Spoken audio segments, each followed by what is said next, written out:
All right, good morning, e-learners. The kids just took a test or a quiz. You will take your quiz. The link that I show you will have two, or the email I send you will have two links. The first one is the quiz. Take that. You have 10 minutes to take the quiz. And the second one will be the class, this class.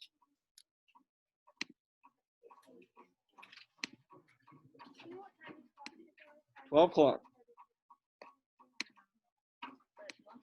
Did you see what I mean?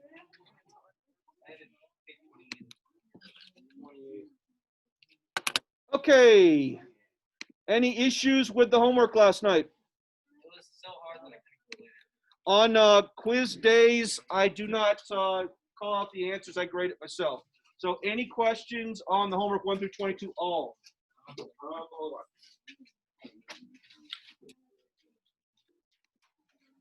So, I might have just wrote down like A, B. Well, that's fine because literally this is, you look at the words and you translate it into an expression. And if they already give you the answers, there isn't any work, right? All right. One more time. Collect all the homework, and there's one empty basket over there. Put it in the empty basket. We do. What? So, test next Friday. Here's your homework. Copy down. Looks like I'm waiting like two. Start waiting until All right. How many problems is that? That's one. 15. Not 13. What? 15. 9. It's 2, 4, 6, 8, 10, 12, 14, 16, 9. 15. All right. Good job. All right. Hey, if I only give you 9 problems, then clearly So hard. it's typically word problems. No. All right. So, the way that I handle, listen please, the way that I handle word problems is that I try to do the examples that will be at least similar to the ones for homework. I can't guarantee you always. The second thing I do, listen, is what I did yesterday, is when we get to the end of class, which we will quickly, because we're going to do, what, 2 examples? We're going to do 2 examples, and then I'm going to say, you got to take this seriously. I'm going to say, look at your homework. Which one looks hard? And then let's do that one together. So even though I assigned 9, what I'm really assigning is not 9, it's about 7 of them. I would anticipate that if we use our time wisely, we could get at least 2 of them done in class, like the ones that I'm assigning for homework. Put the food away. All right. Yes, I will readily admit that when I was your age and I sat in Algebra 1 class, which I did in 9th grade, I was very intimidated by word problems. I probably did I know I did very poorly with word problems. So my math teacher didn't do a good job with word problems, and I tried to do better than what I was taught. We okay to move on? All right. So it doesn't say word problems. It says translating problems into equations. They're word problems. Okay.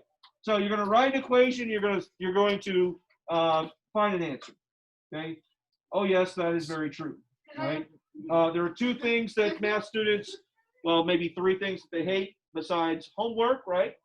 Homework will be the first one, and then fractions, decimals, and then word problems, right, in that order. Okay, but check it out. You've already wrote expressions. You've already written expressions, right? Are you listening?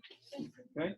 You wrote expressions, so you wrote equations. We've done that in the past, and you wrote formulas. This is the process of a word problem. A word problem has words. You take those words, you either write an expression, equation, or a formula. The only thing is we have one extra step is you actually do something with it. Okay? Last night you were just writing the expression or the equation. Now you're going to do something with that information. You're going to get to an answer. All right. That's what a word problem is. The recommended step, write this down, please, in box 1. It says recommended. It doesn't say required, but it says recommended. Clearly, if you have a word problem, you must read it. And it says read the problem carefully. In language arts, we'd say it's close reading. I mean, you may even want to drag your finger underneath the words as you're reading them. forcefully commit yourself to paying attention when you're reading. You're not glossing over, you're reading intensely. Typically, that means you're going to read it more than once. I'll read it the first time, the second time through, and that's when I start to underline. Typically, I will focus on where the question mark is. Sometimes there won't be a question mark, find the area of the triangle. That's not a question. It doesn't say, what is the area of the triangle? Sometimes there'll be a statement. So sometimes it will be hard, right, if you're glossing over to even find what the question is. We need to know the question. One, that'll indicate what we need to do. Two, it will indicate when we get an answer, have we answered the question? You're in Algebra 1. Nearly every single time you do a problem, you have to solve for the variable. Hey, what is x? And 9 times out of 10, that's not the answer. Even though you solve for x, wow, x is 10. Right? That's just what x is. That's not the final answer. So there's typically this one extra step of taking that 10 and doing something with it. All right, I always recommend, if possible, to draw a picture, right? It says if necessary. Sometimes you won't draw a picture. A picture helps you understand. It adds more clarity to the problem. It also can maybe lead you to recommend what you need to do. You're in Algebra 1, so you're going to have to choose variables. I mean, there's not going to be word problems where you don't have to choose variables. I would choose variable. It looks like it's the third step. Choose those variables quickly. X represents the number of girls in the class. Y represents the number of boys in the class. Something like that. But choose your variables and force yourself to write those down. Not because I'm going to give you extra points, but because it keeps you from screwing things up. If it's boys and girls, I probably would choose B for boys, G for girls, so there's less chance. You're going to see in so many of my examples, I am very lazy with this. I don't follow my own advice. I use X's and Y's. We get to graphing linear equations, right? We're drawing lines on a graph, and it's a word problem. I choose X and Y because that's how we graph. We graph with an X and a Y. But if it's not that, try to choose a variable that has some meaning to it. It will help you out. Almost everything we do is going to be writing an equation. Very rarely will we not write an equation. You take the equation, and that's what's going to lead you to the answer. Okay, so those are my recommended steps. Step number 2, there's other techniques acted out. Like I got a train leaving to the east, and I got another train leaving to the west. That kind of gives you you're doing it with your hands, like, oh, it makes a nice straight line. So maybe I can use that bit of information to solve the problem. But it's the acting out part that allows you to do that. Hey, I got a pile of one thing, I got a pile of another thing, and then they come together. Oh, that's addition. I'm getting that answer because I'm acting that out with my hands. Okay? No hitting the people to your left and your right when you're acting out. Okay. Let's do some. I said, how many are we going to do today? 2. No, I didn't say 2. I said, I gave you 2, and then we're going to choose at least 1 from our homework. I said we probably could choose 2 if we use our time wisely. We'll see. All right, so we're going to do about 4. Well, this can't be that complicated. It's only 1 sentence, right? Or 2 sentences, right? It's not that long. Tristan, read. Marta has twice as much money as Heidi. Together they have 36 jobs. Okay. Is there a question mark? No.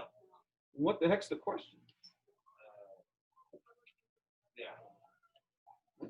So either I left it out or I made a mistake.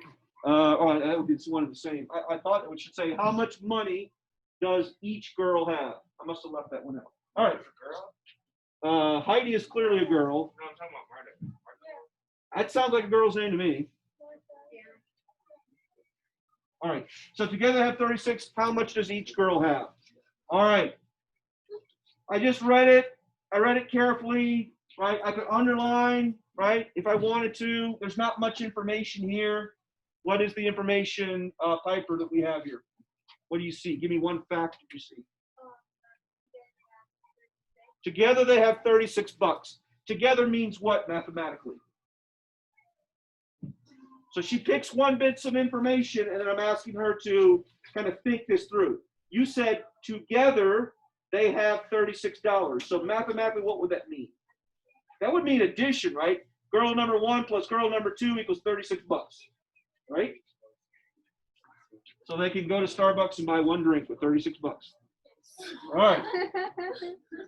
What do you see, Kaylee? Something that she didn't see. Who has twice?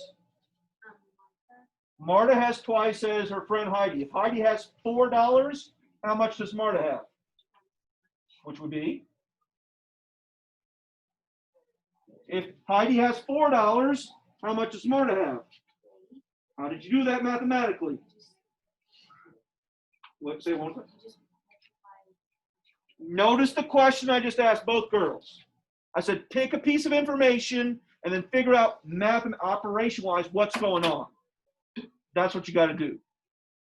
So if the question, unlike what I made a mistake on, how much does each girl have? Well, then we got to set up the equation.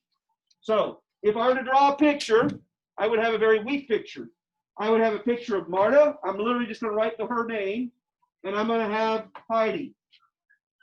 So how did I do it with her? Did I go to Marta first, or did I go to Heidi first?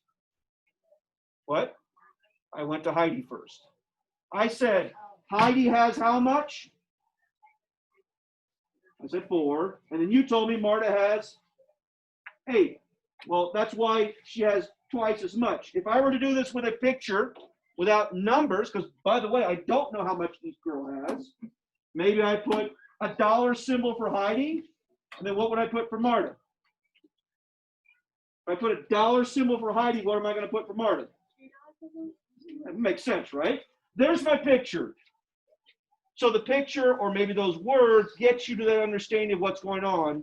And then Piper told us if we want to find out what they have, what are we supposed to do? Go ahead, what did you tell me to do? You said to add the 2 and it equals, say it.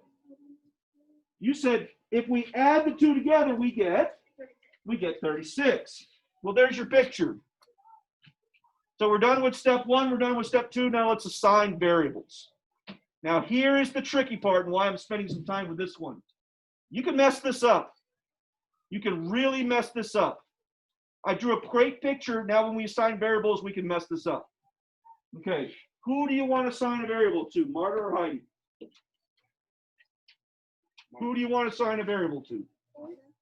If we assign, and I'll just say, most people will probably say Marta. Guess why? She's the first one listed. All right, let's assign a variable. If Marta has X amount of dollars, be careful. How much does Heidi have? 1/2 X. Where does it say she has half? Where does it say she has half? Doesn't say she has half. But yet we know that Marta has twice the amount of Heidi. So remember, I started this by saying, be careful. Who are we going to assign the variable to? And you said Marta. Okay, we gave it to Marta. If you had written 2x right here, would you be right or wrong? Be crazy wrong. So as soon as you assign a variable, be careful. I'm not saying you couldn't do this. Clearly we can. Oh, by the way, this one's going to be ugly, right? But what I would say is be careful. You look at your picture and you say, if Heidi has X amount of dollars, then Marta has 2X. And now it's what we want. Could we have done it with X over 2? Heck yeah, now you're dealing with a fraction. Remember, that's the second thing we don't like. Okay, so this is really hard for Algebra 1 students to wrap their head around. They'll just immediately assign a variable, and then because it says twice, without thinking, they'll put 2x right there, and they actually got it wrong. Yet they know what they're doing, so take a pause and make sure that it makes sense. So, because Heidi begins with an H, I'm going to choose H instead of X. So if H represents the amount of money for Heidi, then Heidi would be H and Marta would be? Well, it could be M, but we could also say, because of the picture, 2H, right? Now I don't have 2 variables, I only have 1 variable. If you can, always only have 1 variable, if you can. Other times you don't. If it didn't say that Marta had twice the amount, if it just said Marta and Heidi have money, then we would have to use M for Marta. What am I going to write next? Okay. Okay, so what am I going to do now? No, here is the Merry Christmas for today. Have we learned yet in Algebra 1 how to solve equations? Have we learned in Algebra 1 how to solve equations yet? That's the answer for tonight. I know, because you know how to solve equations from free algebra. But I'm just saying, we haven't had that class yet in Algebra 1, so for tonight's homework, are you listening? They just want you to write the equation. Now, most of you know that 2h plus h is 3h, and then you can divide by 3 and get to the answer of h, and then figure out how much each girl. They're not asking that. They're simply asking tonight for homework, write the equation. Okay? So that's it. That's the whole thing right there. You're like, wait a minute. Heidi actually has how much? $12, and Martha has 24. Okay, that's for another chapter, but not for this chapter.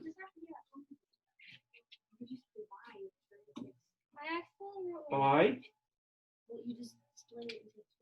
What happens if Martha has 7/8 times what Heidi does? Now what are you going to do? Well, then you're going to have to do this, right? Okay. Next example. A wooden rod. Hey, here's one. One is not 60 inches. It's 48, I believe. A wooden rod, right? Do you know that rod is an actual measurement? R-O-D. You see it in the Bible. Noah's Ark was so many rods. I forget what it's measured, but our imperial measurement system has things after inches. It has things after pounds. Do you know how much you weigh? If you were in England, because they use that measurement, they measure their weight in stones. Because we have ounces, pounds, stones. Right? You got 8 minutes left. Okay. Off topic. A wooden rod is 60 inches long. It's sawed into 2 pieces. Does it say it's sawed in half? Okay. So we don't know, right? One piece is 4 inches longer than the other. We got to write an equation for that. What's my technique always? Read it again. Read again. Okay, I read again. What's my next technique? What's my next strategy? Draw a picture. Draw a picture. Okay. Well, you got how many pieces? How many pieces do you have? 2. I got 2. You cut it. Doesn't say you cut it in half. It says you cut it into 2 pieces. So I got piece 1 in. Well, that's not much of a picture, is it? Right? What do we know about those 2 pieces together? Equals 60. Together they equal 60 inches. So is that add, subtract, multiply, or divide? How do you know it's add? How do you know it's add and it's not subtract? Because together they equal. Because together they equal 60 inches. That's got to be add. So I got an unknown length plus another unknown length, but the other length, we know something about it. Where did I get this from? Oh, it says it right here. 1 piece, and it doesn't tell us whether it's the first or the second. I just choose. 1 piece is 4 inches longer than the other. Somehow we got to turn this into math. So once my picture is done, what's my next step? Right equation. Before that, assign a variable. So which one are we going to assign the variable to? Which one gets the variable? Piece 1. Okay. Notice piece 1 has nothing about it. Piece 2 we know something about, it's 4 inches longer than the previous piece. So we're going to give piece 1 the one that we know nothing about. It gets the variable. Okay. Together we know that they add up to 60. Really fast, if you're in PE and you ordered something, it's in Jamber's room. You're done. All right. Here we go. Piece 1. What are we going to give it? What variable name we're going to give it? We could go X, right? P for piece, I don't know. W or R for, I don't know. Any letter. X is fine. X is the length of the first piece. What's the length of the second piece? X plus 4. So mathematically, we're going to write. X plus 4. She's saying x plus 4. Either agree or disagree. Sounds reasonable, right? If it's 4 inches longer, it'll be x plus 4. By the way, that's what we did, 2 nights ago for homework. We took a variable expression in words and we turned it into we took words and we turned it into a variable expression. Together they equal 60. Okay? If this was 2 chapters from now, we would solve this. You need practice. But for tonight, we're done. Now, it is commutative, so we don't necessarily have to have it. But if you wanted to separate the 2 pieces, parentheses, parentheses, you don't need to do that. Okay? If there was subtraction involved or something like that, then maybe so. All right, who is lost? I chose 2 that were relatively easy or hard? Easy. Okay, so what your goal here is in the last 5 minutes is to open your books, right? Make a wise choice. I would say let someone who has been staring at the homework for a while to choose. What page are we on, Ryland? On page 25. So Ryland says he's been staring at it for a while, and he says the one that we need to figure out is number 12. You want to take his advice? No. No.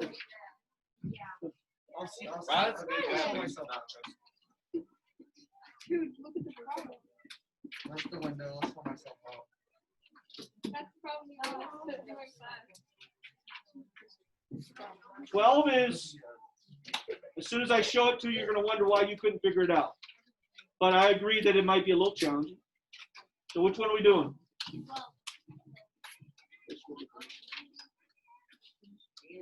12? All right, let's do 12. Now, it is giving you, it may be hard to understand what's shown there. It's giving you 2 bits of information. Where it has that 1 there, that's the first bit of information. Let's just finish this real quick. And the second one is the second bit of information. It says you got a grocery list. And it says the number of items on 2 grocery lists differ by 7. So how many grocery lists do we have? 2.